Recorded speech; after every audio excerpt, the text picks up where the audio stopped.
Technology Network and Tech. He's interviewed Steve Jobs many times. Leo, what goes through your mind on this sad day? You know, we were so prepared for this. We knew it was coming, and yet it's still such a shock, and it's so sad.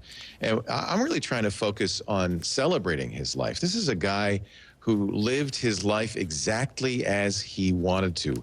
Woz said that Steve exceeded every goal he ever set for himself. He's a guy who lived his dreams and changed our lives as a result. What made him so amazing? Was it his education? Was it his family? Was it his background growing up in California? There must have been some spark there that created this genius. What are the ingredients that make somebody like that? You know, he was a college dropout. It wasn't his education. I think there was something inside him that drove him to exceed. He didn't care what other people thought. He cared about making great stuff, and he succeeded every step of the way. He stumbled, occasionally made mistakes. He wandered in the wilderness after being fired at Apple, and yet he kept coming back.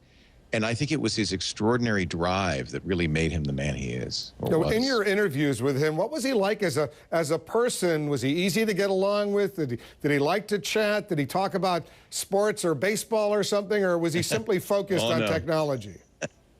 Steve was very focused. There's a famous story about him coming into a conference room and somebody starting to chat about the weekend and him saying, "Can we raise the tone of conversation here?" He was a get-to-work guy. When Steve walked in the room, it was really apparent immediately that he knew he was the smartest guy in the room. Usually he was absolutely right. He was down to earth. And later in the last few years, he really didn't do very many interviews. He didn't trust the press. He didn't like the press.